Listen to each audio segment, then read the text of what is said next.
We are live. We are live. Travis TBone Turner. We are live, man. I don't see no eyeballs. I don't see any eyeballs on us right now, but we're live. It's be kind of humbling if nobody watches us. Oh, I know it. We're live. Yeah, I mean maybe to you, not to me. Nobody knows who I am, so that you might feel a little bad. Yep. Nobody can't say they're at work because most people are at home. That is true. That is true. Yeah. It's hard to. I've been laughing at all these Zoom meetings where people are caught in particular circumstances where they can't hide what they're doing. Yeah. All right. Looks like the comments are working. Mr. Benjamin Jensen turning in. Hey, Benjamin. Make sure everything's going well.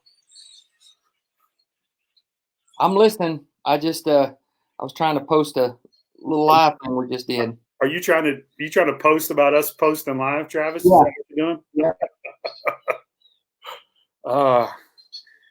Kelly's saying we're looking good, so that's a good. That makes you feel a little bit better, Travis. We yeah. We don't look too bad.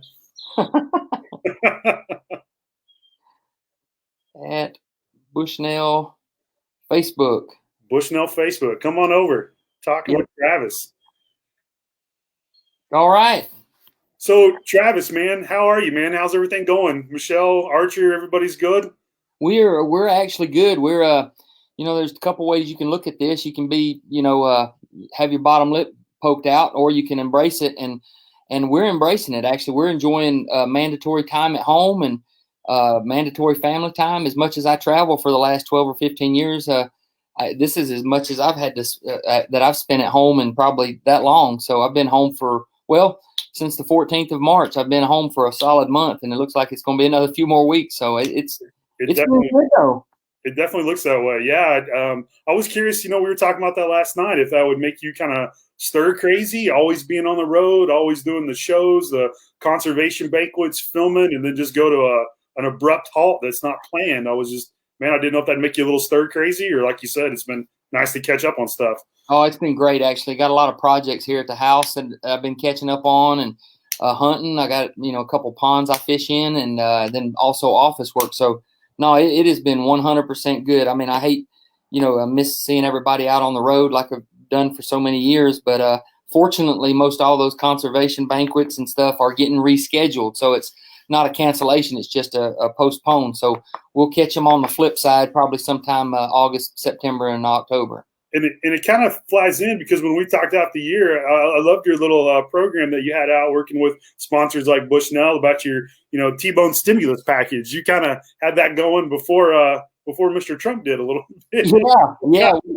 I guess I pulled all my ideas together and just thought it would be a good thing. It'd be a win-win for everybody, whether it be partners, consumers, anybody that's flying the flag for conservation, and then of course the people that show up there. They're going to get some great prizes and have a great time, and it also gets the product out in front of everybody, so everybody wins on that.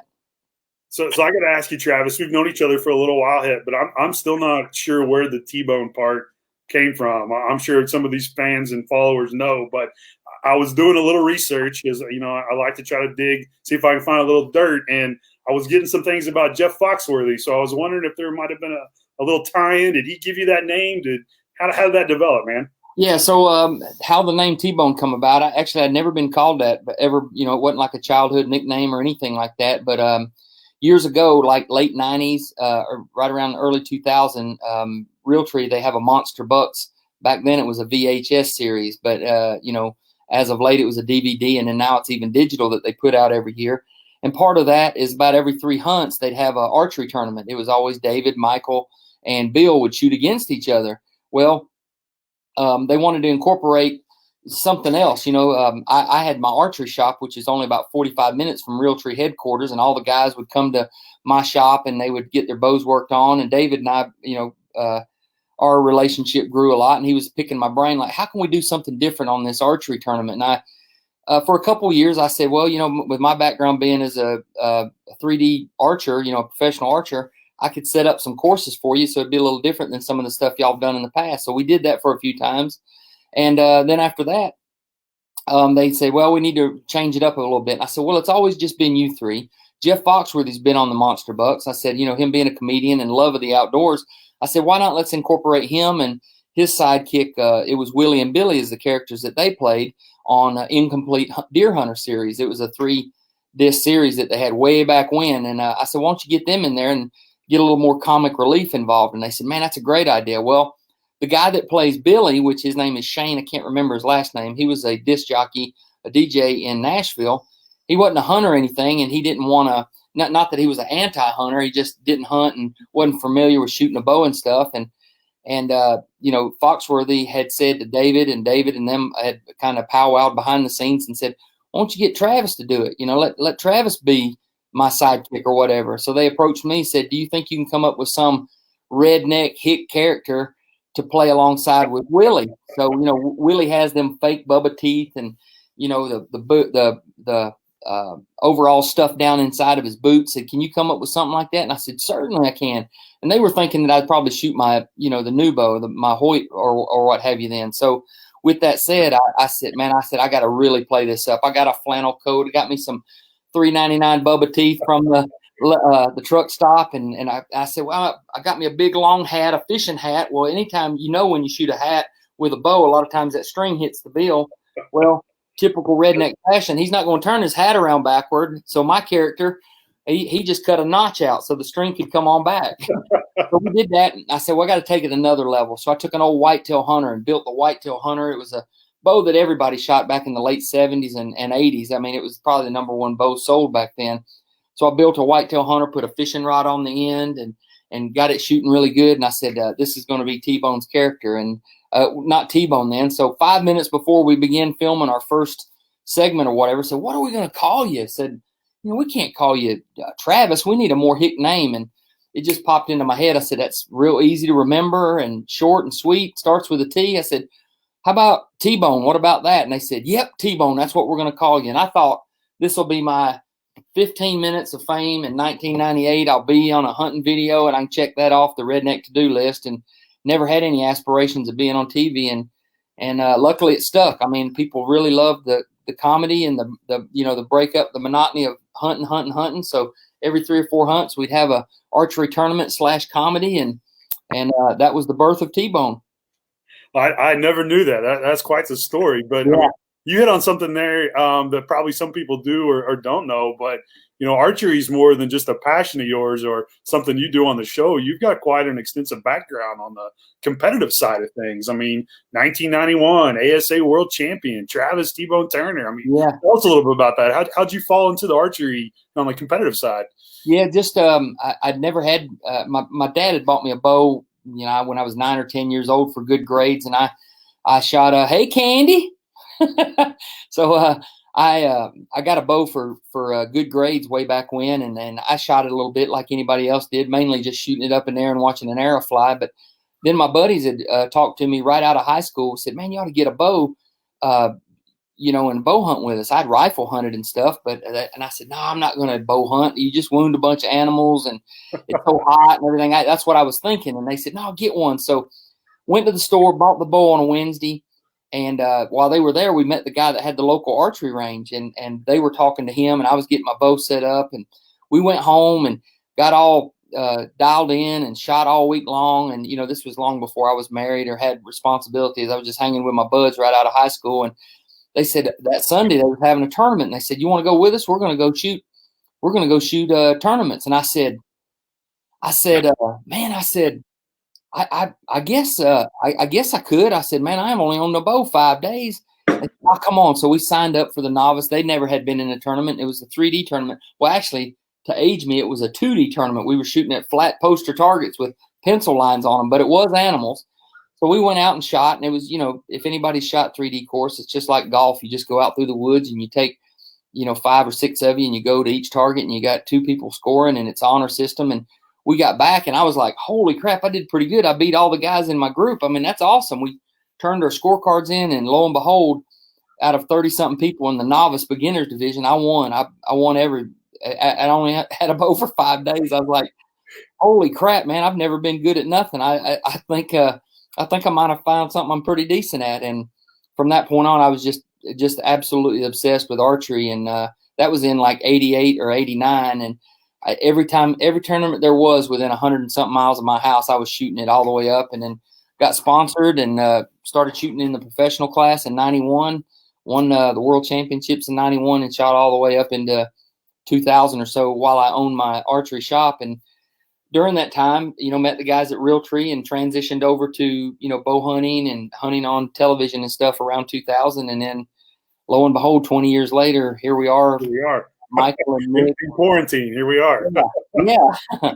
So you hit on something. I mean, not only are you a legit champion, but I think my man Alan said you're the 2020 Corona toilet paper roll champion too. Can you talk a little bit about that? I mean, that's prestigious title there. I mean, that's big time right there. Yeah, actually, Hoyt come up with that. They said they come up with the toilet paper challenge, and not long ago, I said, well, their challenge was just shoot 20 yards and try to hit the hole, which is hard enough as it is. Actually, you don't want to ruin a good bowl of toilet paper by no means.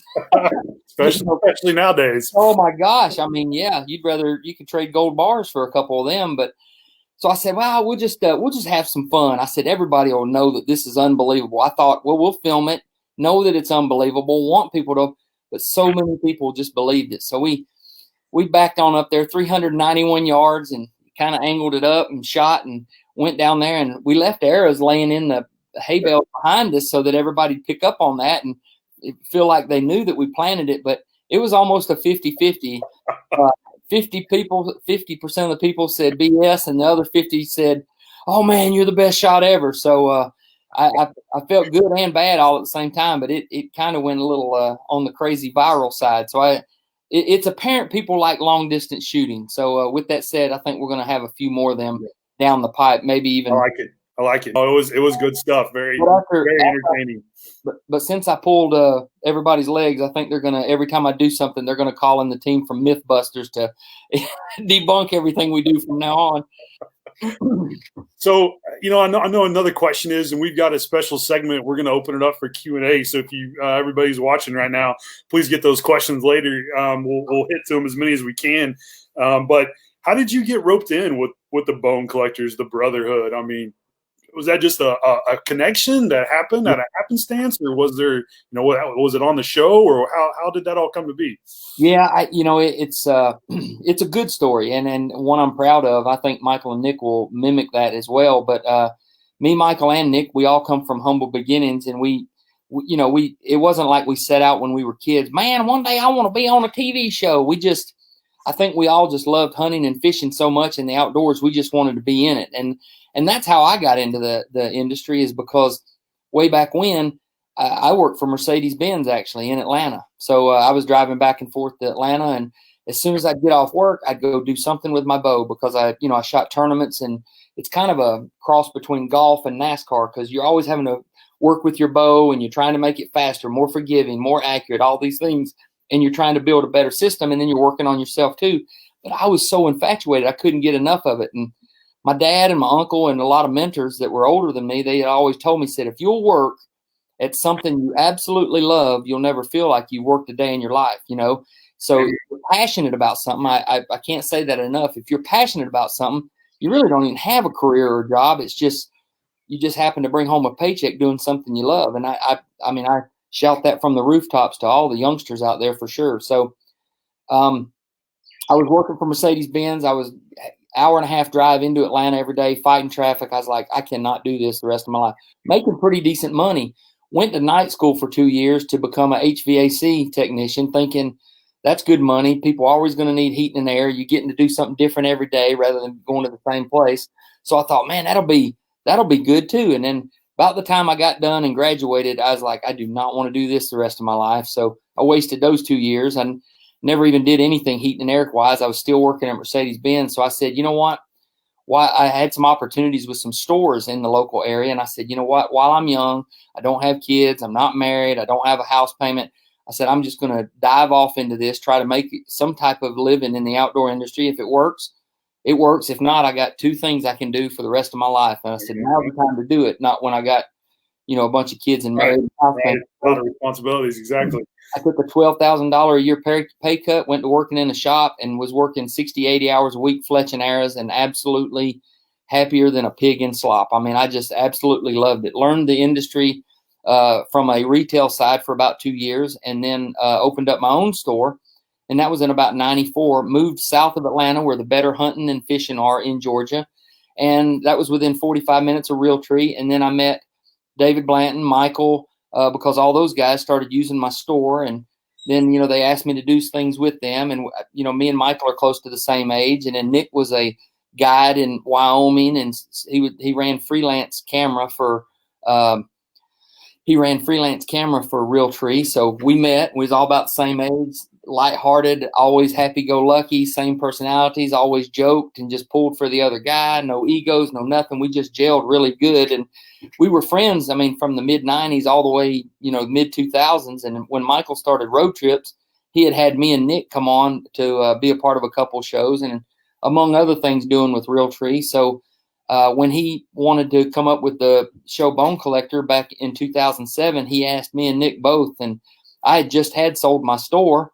So I was in a transition or limbo. I could, I was open to do a bunch of different things that I could do. And that came open, and he said, you want to be a part of this with, would you and Nick like to be a part of this? And it took me and Nick about 2 seconds to answer and say, yeah, absolutely. But, we didn't know how it was going to go.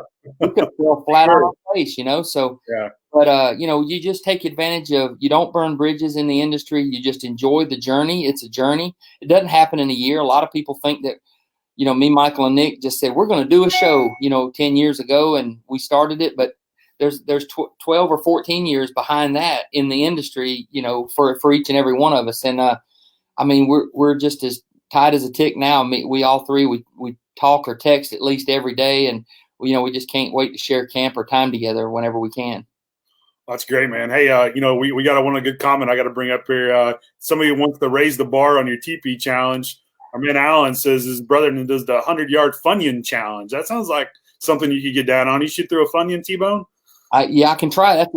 If you pick the right Funyun, it's bigger than a toilet paper roll. And plus, it being foods, there's an incentive. There you go. Hey, so I got a couple of questions prepared for you, and then I'd love for you to hear. I'd love to hear a story from you, man. I mean, yeah. we're all in our houses. People are finding themselves in interesting living situations and lots of times on their hands. So if you can think of maybe a good hunting story or something we all haven't heard, I think people would enjoy that. But before we get there, a couple quarantine related questions. I want to know if you have a luxury item during this quarantine that you've just been like, man, I'm so glad I got that before this happened, or I bought that, or maybe it's Netflix or a new book. Well, do you have a luxury item? Well, something that I'm really, really enjoying. If anybody follows on social media, something that I'm really, really enjoying is it was a mishap that turned into something good. Actually, my 4-wheeler burned up a few weeks ago. It actually caught on fire in my driveway, and which was terrible, absolutely terrible. So thankful it wasn't in my garage, because 9 times out of 10 I park it in the garage and it would have burnt the house down. But anyway, I've just always had a 4-wheeler, love a 4-wheeler. Side-by-sides are absolutely great, and they're workhorses, but there's just something. You drive a side-by-side, but you ride like a motorcycle, a 4-wheeler. And, just to kind of scratch that, I'm not going to be one to get a Harley Davidson, because there's just too many dangers out there on the road. But a 4-wheeler I can justify. So I bought me a new 4-wheeler. I got me a big Polaris, and I've been just enjoying that thing. So that's been my luxury item, I guess you could say. How about a guilty pleasure during this quarantine? Is there anything, maybe walking around the house with no pants on, going wherever you please? What's that about? Well, I'm new to the coffee drinking. At my age, I'm actually now I finally become adulthood, and I started drinking coffee about 2 months ago. I give up sodas and carbonation and stuff, and just drinking water and coffee just to get a little caffeine boost in the morning. And I'll be honest, me and my wife, because she's a school teacher and she's at home also, we've been enjoying. We got 2 rocking chairs on our back deck overlooking our place and our pond, and we enjoy a cup of coffee every morning. And on those warm mornings, yes, I'm admitting it, I have rocking chaired in my underwear out there and my slippers and drinking a hot cup of Joe. And honestly, it's been wonderful. I'm starting to taste that AARP age, and I'm starting to taste that retirement age. I can see that it's going to be pretty sweet. Hey, another thing that's been going around on the internet during this quarantine thing, I know you saw it because you kind of joined in. There's been a lot of talk about people missing their senior year or their high school senior year, prom, what have you. But I wanted to bring something up for everybody because I'm not sure if they saw this, but look at this guy. Now this is a good looking gentleman right here. I gotta So this is your senior year picture, TBone? That is it. That's my senior year picture. Sure is. Mullet and feathers working to the nines.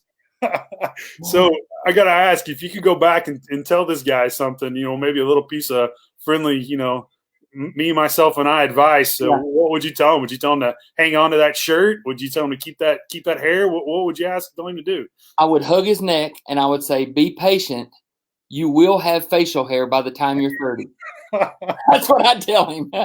Because I mean, I couldn't get a stray mole hair back that day. I mean, there's no way I could grow a beard at all back then. Oh, that is great.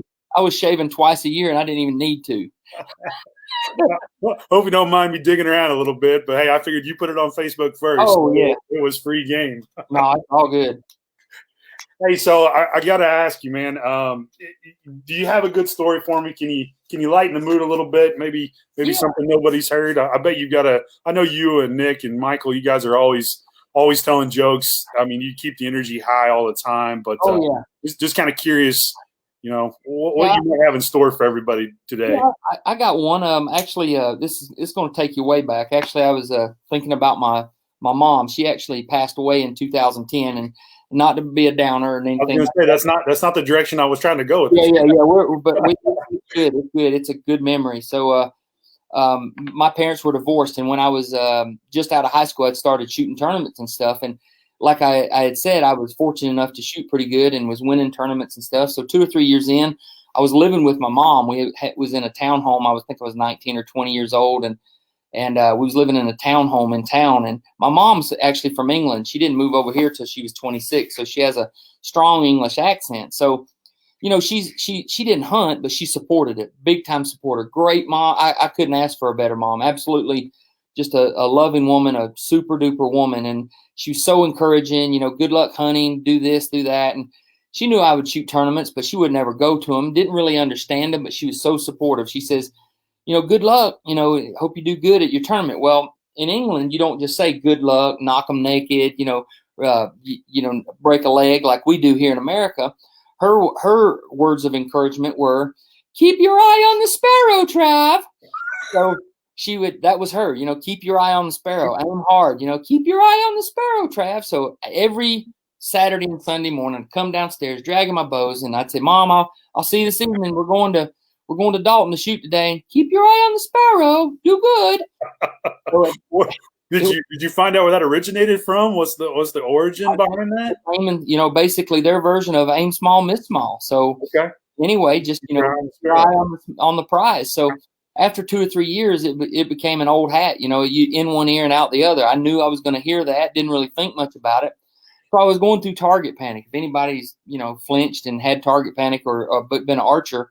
Or any type of flinching, it's considered target panic. Well, I was going through it bad, and she was used to me, winning or placing pretty decently. And man, I had my lip poked out. I couldn't hit the broadside of a barn for 3 or 4 months straight. I mean, I didn't want to go to tournaments. I was like, golly, this has got to be I got to get through this. And she would always give me words of encouragement. She knew I was having a good time, a rough time of it, but she'd still give me words of encouragement. And she could tell my lip was poked out, and I come downstairs one day, and each time it's still keep your eye on the sparrow. So one Sunday morning I come down, I said, okay, I'm headed out, Mom. I'll see you this evening. Got another tournament today.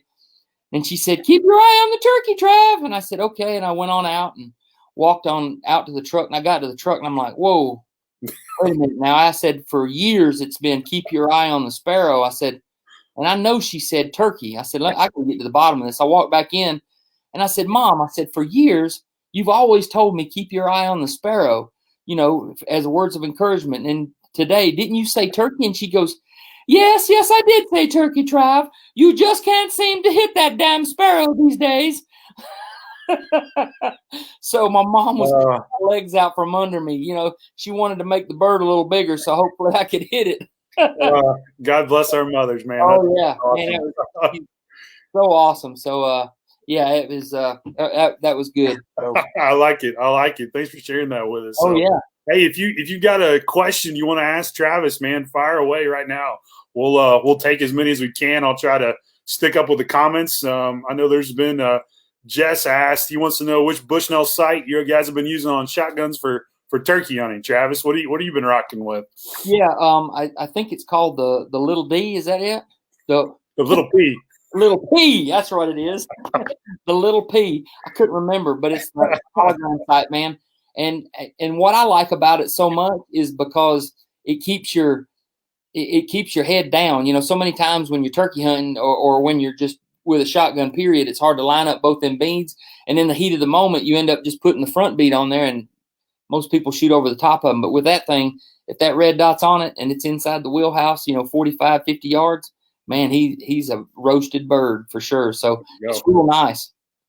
Jeremy wants to know what's your current rifle setup. I think you showed that a couple of times, but you've got quite the rig that you've been experimenting a little bit of long range, and then of course you got several hunting rifles. But what's your go-to when the rifle season turns on?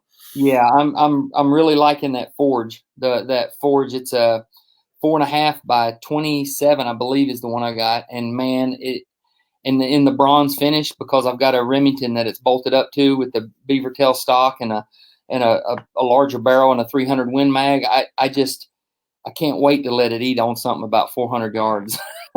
I'm ready. Yeah, it's so clear. Yeah, and that exo barrier, we can't say enough about it. How I kid Matt, and I think he cringes every time I talk about it. I'm going to try to get a pair of underwear made out of that exo barrier so don't have to worry about absorption of water on them. No, you said it too many times. I'm starting to use it now. So it's stuck. It's forever embedded. This might be more directed to you, but Russ wants to know about eating Buffalo Wild Wings when he was in Western New York. Is that one of your frequent establishments? You a big B-Dubs fan? Well, yeah, absolutely, because most of the time they have the UFC fights, and I'm a huge UFC fan. So B-Dubs and UFC fights go hand in hand, especially when you're on the road and you hard to get those pay-per-views in certain places. Yeah, I like B-Dubs. And who don't like a wing, especially when you're in the Buffalo, New York area. So are you a wing or a drumstick? What's your go-to there? Either one. It doesn't matter. Long as it's on the plate. I like the flats better. Okay. Bone in or bone out? Either way. Yeah. Yeah. Favorite sauce? Nothing? I like garlic Parmesan, and then standard mild. I'm not a hot guy at all. I mean, just standard mild. So teriyaki's pretty good. Caribbean jerk. All of those are pretty good. The biggest thing, lots of ranch. Yeah, that blue cheese can just fall off the table as far as I'm concerned. That's just slather dipping sauce. Leave that alone. Yeah. Hey, I think I know this guy, and this might be a little bit of a long question, so we don't probably have to get into it a little bit. So, Jeff Johnson wants to ask, coming Big East from Oklahoma. I've known Jeff for a long time. Yeah. But, says, do you think target-inspired accessories and techniques such as stabilizers, dial sights, back tension releases, etc., or do you can be detrimental to hunting, or no doubt better if you can drill rings with them? Care to elaborate your views? So I guess how is the accessory game good, bad? How's that changed up the sport a little bit? Well, it's as far as accuracy, it does help you for sure that. But again, some of those target accessories can be cumbersome in a hunting situation. So it's a kind of a catch-22, and a person has to kind of, depending on how they're hunting, if they know they're in a controlled environment, like you're going to be in a blind or something that you're going to have plenty of room, or you're getting dropped off. I wouldn't want to do a spot and stalk with a 36-inch stabilizer, that's for sure, because you'd be dragging it in every anthill there was and making all kinds of noise. Plus, it's just cumbersome about hitting on limbs if you're trying to duck in behind there. Sure. It does help you with accuracy, but then again, we are hunting. I don't want to downplay. You don't need accuracy. You do, but you're not shooting at 70, 80, 100 yards trying to hit silver dollar size rings. You're basically trying to hit a the boiler room of a critter. Let's just say if you are going to take a long shot, hopefully it's like an elk, and you're just trying to get one in the pump station, so you can back off on the extreme accuracy a little bit for a little something that's not as cumbersome going through the woods. Functionality kind of plays in. Yeah.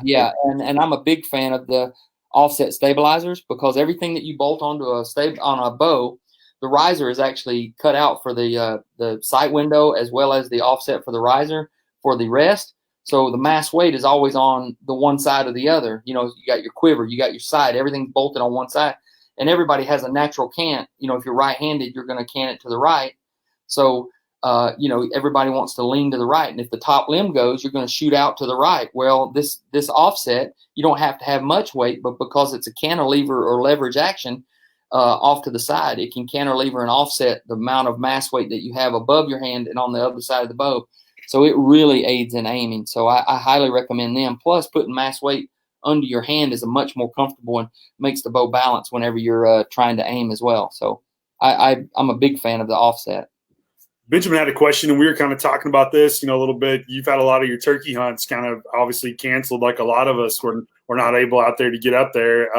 What are you looking forward to the end of the year? What are you going, man, I hope this does not get canceled because I'm going to be there no matter what. Yeah. I should draw an Iowa whitetail archery tag this year, so I'm looking forward to that. Kansas, I just bought a farm in Kansas. We always go to Kansas anyway if we draw, but being as I'm a landowner, hopefully if I don't draw, I can still cash in on the landowner tag. So I'm looking forward to Kansas always. And I got my first elk last year with a bow, and even at my age. So I think we're going back to Utah in September, so I'm looking forward to doing that again. So yeah. I got to ask you, are you clipping your fingernails back there? I guess I'm a fidget spinner guy. I got this little.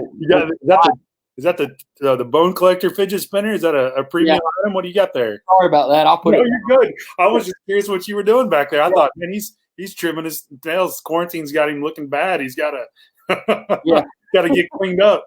I've been doing that. I hadn't cleaned my ears, but everything else is good. Well, I got a question for myself. Wait a minute now. You've asked questions. How have you been? I've been seeing on social media you've been doing a lot of competition shooting. And another question: how about that little girl? Oh man, let's start with the big highlight. That's the little girl. I mean, what a true blessing for my wife and I to be in this situation with her at that age, 9 months. She's learned to crawl. She's getting more vocal. Definitely gotta be on your toes because she's moving around the house. But I keep warning her though. She's had the dad thing down for a while, but I keep whispering in her ear, if she doesn't learn how to say mama by the time this is all over, and she goes and says that at the daycare or something, that it's not going to be good. So maybe she'll listen to me a little bit. But no, it's been a wonderful distraction, if you will, for what's going on. So definitely enjoying it. But yeah, I'm like everybody else. One of my favorite memes that's going around is everybody's going back when we used to shoot matches. Yeah. I mean, I got bit by the bug with obviously with Bushnell and the great group of shooters that we have that well from Brian Sykes and Missy, and the list goes on. And it feels weird. We've canceled some things that I was looking forward to, and I'm just kind of looking to the back half of the year, starting in hopefully June or July, we can get back out there and start having fun, flying the flag, and just enjoying it, because it's a different discipline. It's kind of like when I first started getting into handgun hunting, that was like learning to hunt all over again, completely different. And then, going from more of a 3-gun background traditionally to more of that precision long range stuff. It's fun, but it's definitely a challenge. You dabble in that a little bit. I know you like to send them long. Oh yeah. I love the smell of burnt powder for sure. Yeah. I archery is my first love by all means, but if it's legal to hunt with it, we're all for it. Let's see. Frank's got a question, a Hoyt question, so maybe you can help him out with this. He wants to know what you think about the string angle on the Hoyt Alpha series. He says a 29-inch draw and was wondering if the Ultra series would be better. Any feedback there? Yeah, absolutely. 29-inch draw, in my opinion, Frank, is right on the bubble. Meaning, I think you could go either way. If primarily all you're doing, if you're doing a lot of like ground blind hunting or lock on stands, and you're a whitetail hunter, I would probably recommend the Alpha, the shorter of the series, just so that it's not as cumbersome and it's easy to maneuver, lighter weight. If you're doing more long range shooting or tournament shooting, I would go longer axle to axle. A longer axle to axle is always going to be, in my opinion, more forgiving. It's going to be not such a tight apex of a string so that you can get a better anchor point on the side of your face. So it's really your choice. If you were shorter, I would say by all means you could stay with the Alpha, not a problem. I think you'll benefit either way. It just, you need to decide how you're actually going to use that bow, and then that'll answer the question for you. For me, I always go for given accuracy. A slow hit is way better than a fast miss. So I like the longer axle to axle. I'm at like a 29.25 to 29.5. So I have shot the short bows, and they shoot very, very well because they shoot longer than what they are, because it's a sub-parallel limb bow. So the bows, the limbs don't actually fold in as much as they did years ago when we shot them with a more upright style limb. So I do like the longer axle to axle for myself, but you're right on that bubble. Eric's got a question for you. I think you can read these, Travis, but I'll just built a new bridge over the Chattahoochee River between Newman and Whitesburg. Heard you and Michael and Alan Jackson all grew up locally. Is that true? If so, have you had a chance to hunt with Alan? I've never hunted with Alan. I've met him, and I live just south of Newnan, actually. I still live here, right? My wife literally teaches in the same county, so I'm only about 20 minutes from Newnan. So yeah, appreciate. Yeah, I was noticing that bridge was looking pretty rough. I'm glad you replaced that, bud. If anybody else is watching has got a couple questions, now's your time to fly them out there, because I've got a little lightning round, I like to call it, for Travis. This is going to allow everybody to maybe see a little bit of the inside track. Let's get those wheels turning upstairs so we can really expose the Travis part. We learned the T-Bone part, but now we're going to get to the Travis part of the story. But if anybody else has got a question, feel free to fire away. When I get through mine, we'll circle them back. So here's the deal with this, Travis. I don't want you to try to overthink these questions, okay? These are pretty straightforward. Just kind of keep them flowing, and no doubt, hopefully this will be some good stuff. So we'll see. All right, question number 1. So as a hunter, you've obviously had to use the outdoors for the number 1 and number 2. What's the best natural solution that you've come up with? There's no toilet paper. What's your best natural solution? I personally prefer a shirt sleeve. Yeah, that's why always part of your base layers is not your high dollar, but you always put a t-shirt, a long sleeve t-shirt on as your second base layer, and you can come back with, you can use the 2 sleeves or the tops of your socks, but I prefer the cotton t-shirt sleeves. All right, it's a good pro tip there. We'll use that one later. Yeah. All right, this is a fill in the blank question. Best thing about being a redneck is blank. Fill in the freezer. There you go. Fill the freezer. All right.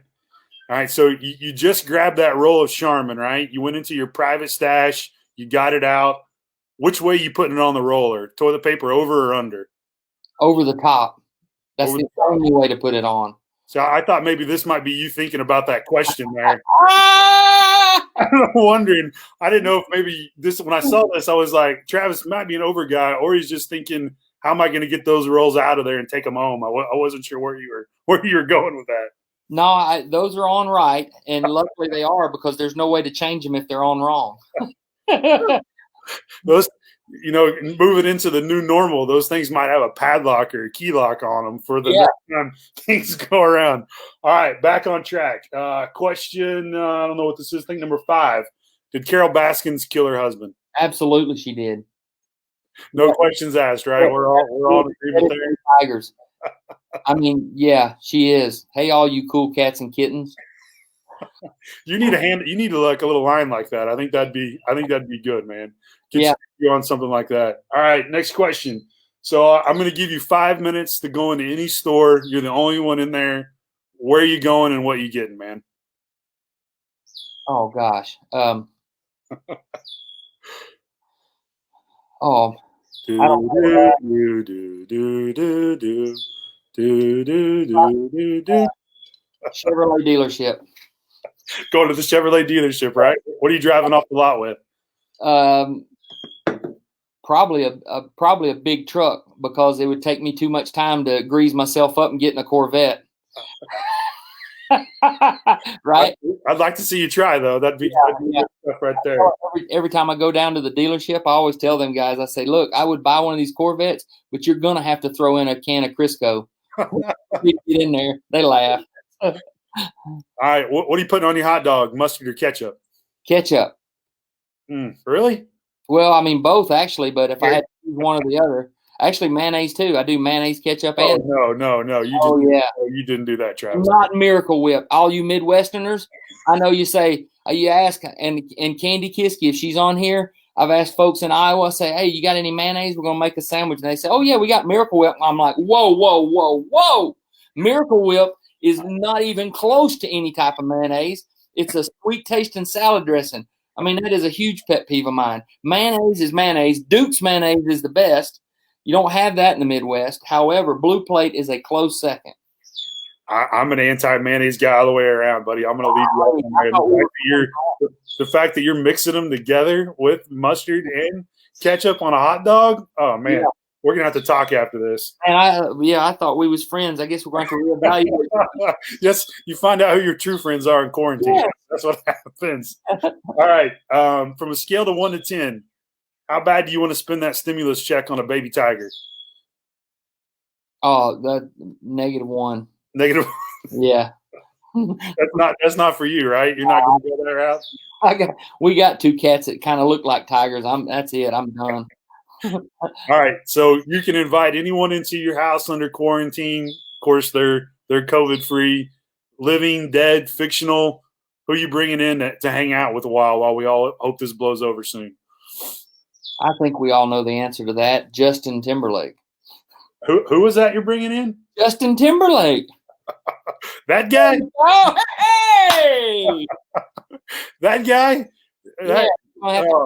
That's good stuff. So, yeah, I think you would bring him in. And then hopefully you guys don't end up like this when the thing's over, right? Hopefully it breaks sooner. And we aged. Into the quarantine. Tell me a little bit about this Justin Timberlake. Because I think this goes a little bit more almost into the fanboyism. Would that be a fair statement, or am I being a little too rough on you there? Yeah, no. I mean, I get made fun of a little bit about it because I love country music. Don't get me wrong, big time fan of country music. But no, I just admire him. He's a good actor. He's really funny. Seems down to earth. He's very talented on Saturday Night Live. I love seeing his friendship with Jimmy Fallon, and of course he sings good. I mean, sings and dances and performs. So I'm just a fan all the way around. So yeah. And then I was fortunate enough to meet him this month last year, and nice guy. That's awesome. Very cool. All right. So here's the next question for you. Here's another fill in the blank. You'll never find me in the hunting stand without blank to eat.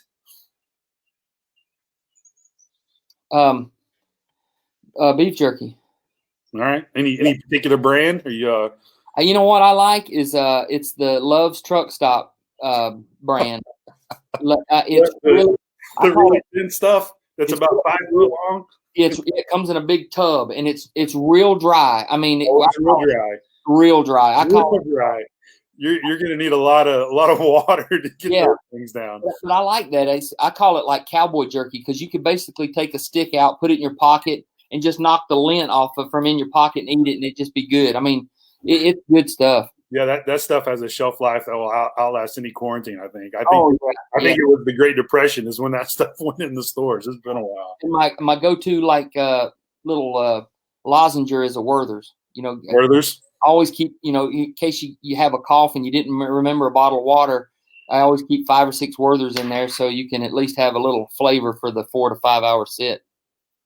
All right, next question. Peanut butter, crunchy or smooth? Crunchy. All right. Pee in the shower, yes or no? Absolutely. I don't even know why that one's debatable either, right? Yeah. And someone on kind of already touched on this, but if you could only hunt one thing for your entire life, what would it be? What are you going after? Besides a biscuit.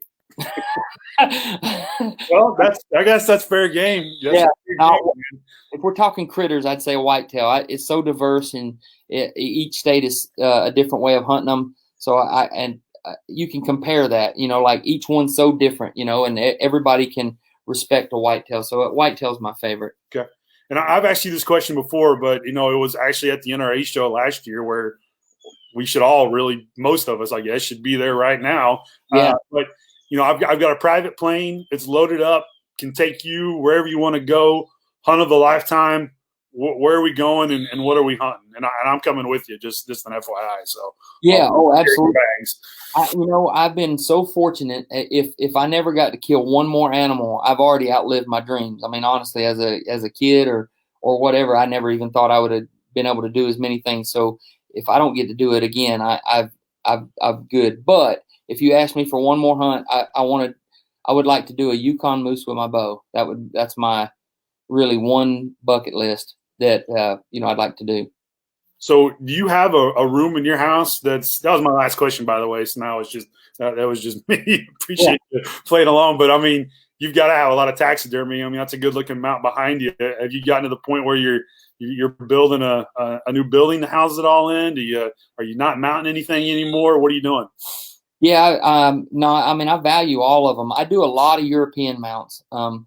Those that are like if I kill something that's bigger or it's a really, really extremely, I mean, they're all special hunts. I don't want to make light of any of them, but, I mount usually one a year, but a European, most everything. I mean, if I take the animal, I want to treasure it. So I've got a lot of European mounts, but, yeah, we're getting pretty tight. We're having to start picking bedrooms. And my wife said, we are not having a deer head over our bed. I mean, so I don't have any in our master bedroom, but some of the spare bedrooms have got a few in them. So if I come over, the odds are there's going to be something above my bed, right? Yeah, the man cave is packed. I mean, I've got a room for a few more down there. I got a life-size mountain lion coming here in about 2 weeks, and I do not know where it's going on a pedestal, and I don't know where we're going to put it.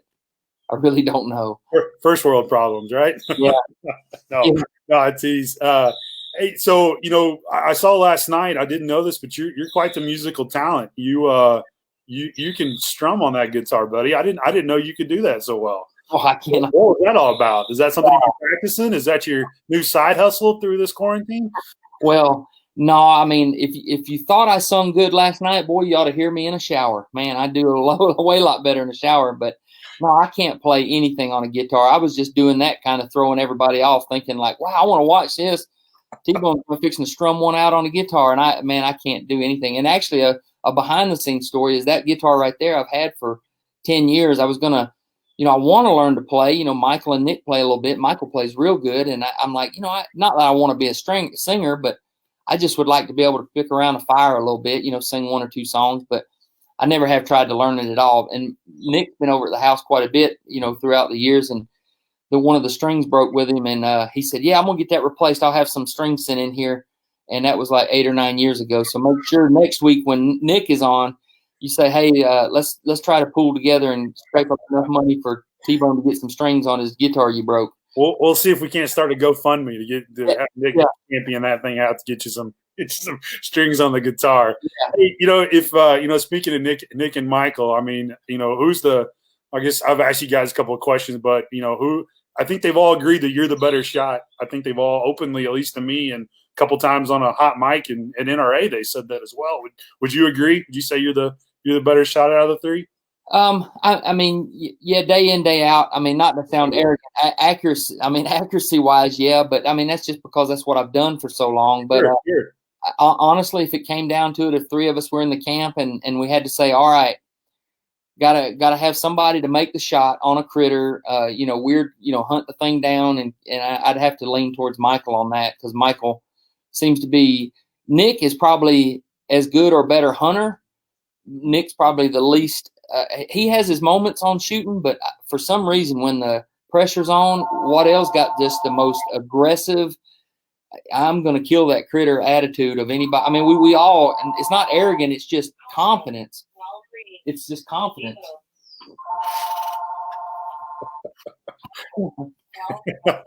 So who's the messy one in camp when all three of you guys together?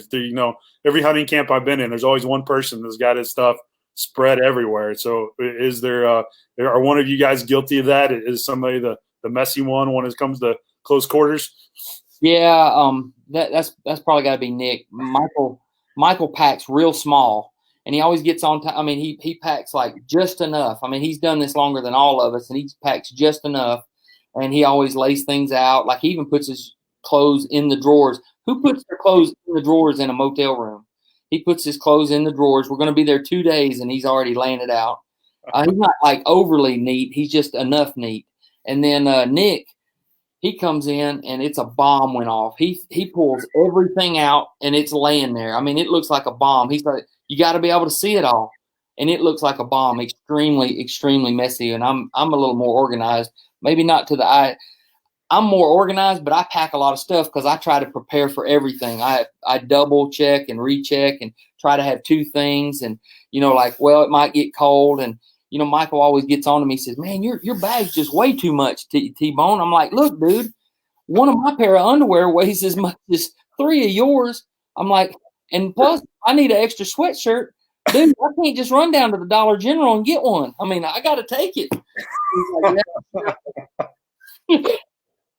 Oh, that's good stuff, man. That's good stuff. Hey, well, we're running up on almost an hour, and I think some of these people have stuck with us almost this whole way through. So, any final words of wisdom, Travis, that you can bestow on any of us? We certainly appreciate you coming and hanging out. And glad to hear that everybody's good on the home front, and look forward to seeing you soon. But any parting words or words of wisdom? Oh yeah, absolutely. I want to thank Bushnell for doing this. When you had told me about this a week or so ago, I thought it was a great idea. I mean, in this times that we're going through, we need to laugh, kick back, and just kind of see each other. And it seems like, man, relationships are all FaceTiming and Zooming and StreamYards, and it seems like that's the way we're living these days. But it's good that we get to laugh, and it's going to be okay, folks. We just gotta. It's just something we got to go through. Embrace these times, enjoy these times. We're going to be back to normal before you know it. I think we got a great guy at the helm. I think that hopefully things work out in November, and we're just gliding on through this. I think you got to look, just before this, we were doing so good. So I think we're going to continue to do good and just smile, embrace it. We're going to be okay. Things are going to be okay. And, look at all the posts and stuff that you're getting to see on social media. I think there's a lot of people out there that's not doom and gloom, and they're trying to make folks smile. So just the number one thing that's more contagious than even this coronavirus is a smile. So make sure you share it. There you go. I like that. We'll run with that one. Hey, so for being a good sport and coming on with this, I know that you're not a big gamer, but I think your son might be. So oh yeah, I think that the Bushnell is we're in the Hunting 2 simulator that's out on PS4, Xbox One, and PC, and then later this summer Nintendo Switch. So we're gonna have to send that guy a copy so he can fight off the boredom a little bit. That'll be okay. Yeah, one of every one of those you just mentioned. Well, I don't know if we're going to send him 4 copies, so I'll give it to you, and we'll pick one and see what we can do, man. So sounds good, man. Well, Travis, I certainly appreciate it. If people, they tell them where they can follow you, man. You're on every channel, and I think you even told me new to TikTok. Is that correct? Or you got a new TikTok channel? Dabbling on the TikTok. I'm actually trying to the TikTok channel. Actually, I got I made my username wrong, and they won't allow you to do it. You got to wait 30 days before you can change it. So what'd you mess it up to?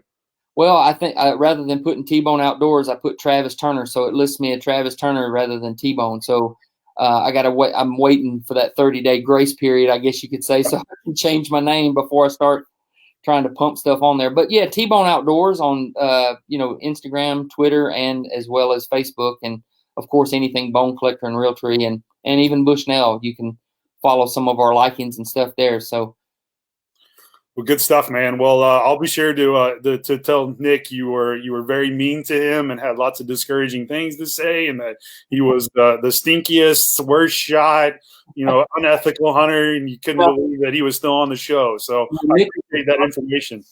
Yeah, he needs to buy me some guitar strings, but Nick is the perfect person to have in camp. You want Nick. Nick is always in there. He's the first one up. He wakes everybody up. He's got coffee made. He's raring to go, high energy, positive. He'll skin your deer for you. He'll gut your deer for you. He'll help drag it out. I mean, honestly, you couldn't ask for a better campmate than Nick. He is awesome. And plus just funny to be with, and he just loves the whole everything about it. So he's great. You can't slide that 20 underneath the table to me. I'm not gonna take it. I didn't hear any of this, so I'm gonna go with my side of the story until somebody else proves me wrong. All right, but hey, if you're on that TikTok, Candy wanted to let you know she'd be happy to do a duet with you. So think about that. You guys can connect later, but that'd be some good stuff. You and Miss Candy from the Whitetail Freaks doing a little duet on TikTok. There we go. Islands in the stream. All right, Travis, man. Well, you stay safe. Good talking with you, man. My best to everybody down there, family and everything. And we'll do this again sooner rather than later, but hopefully it'll be in person, my buddy. Sounds good, man. Appreciate it, Matt. Thank you, everybody. See you guys. See everybody. Join us next Thursday. We'll be on with Nick Munt, 4 p.m. Come to hear what he has to say about Travis and hear his side of the story. Oh man, I think we got Michael coming on the week after that. So it's gonna be a brotherhood back-to-back weekend. So yeah, I messed up going first, didn't I? They're gonna pile it on. These big shoulders are gonna take a load now. All right, we appreciate everybody tuning in. Stay safe out there, and follow us next week. And feel free to fire off some more questions. We'll get to everything that we might have missed. So appreciate it. Everybody have a good evening and stay safe.